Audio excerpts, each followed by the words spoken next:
안녕하세요. 세상에 첫선을 보이는 야생화 이야기꾼 한성순입니다. 오늘은 세상에 첫선을 보이는 야생화 이야기 95편 한련화를 소개해 드리겠습니다.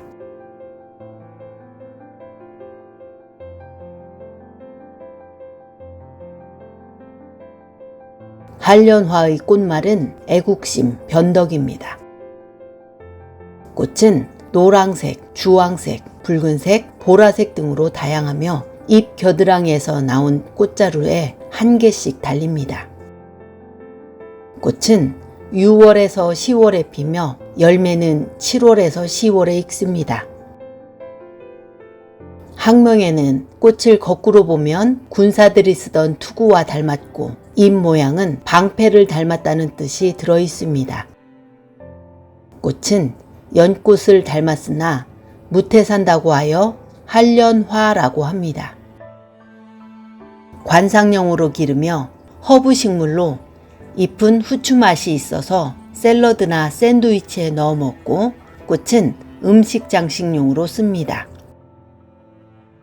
잎에는 비타민과 다량의 철분을 함유하고 있으며 건강차로 즐깁니다.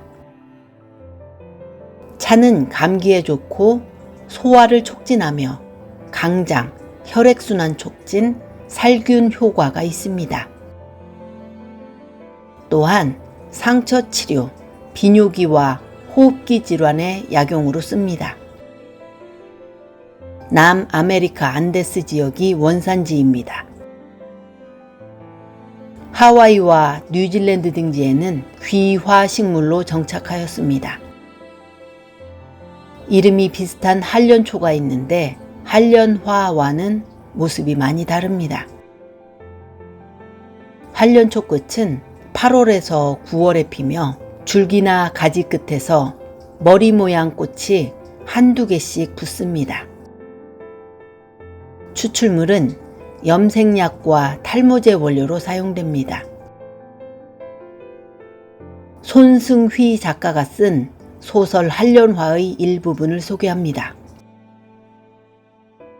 간수장과 남자 간수들이 일제히 웃었다. 나는 아픔보다 더한 지옥으로 혀를 깨물고 죽고 싶었다. 내 안에서 나를 지탱하고 있던 생명의 숨결이 스르르 사라져 버리는 듯한 느낌을 받았다. 먼저 떠난 사람들이 말이 아니었다면 나는 그 자리에서 벽에 머리를 부딪혀서 죽어버렸을지도 모른다. 그러나 언제나 나를 붙잡아 준 건 그 사람들이 내게 남긴 한마디였다. 살아남아라. 신념이란 어느 날 갑자기 생겨나는 것이 아니다. 애국심도 어느 날 갑자기 생겨나는 것이 아니다. 나는 조금이라도 더 빨리 내가 조선을 믿고 사랑했으면 어땠을까를 생각해보고는 했다.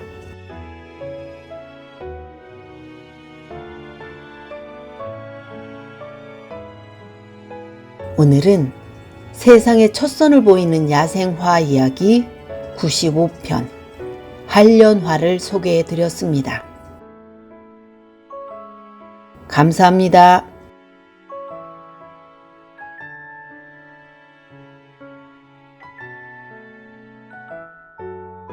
세상에 첫선을 보이는 야생화 이야기는 구독을 눌러주시면 더욱 큰 힘이 될 것 같습니다. 구독, 좋아요, 알람 설정 그리고 정기 회원으로 가입하시면 특별한 서비스가 지원되고 있습니다. 감사합니다.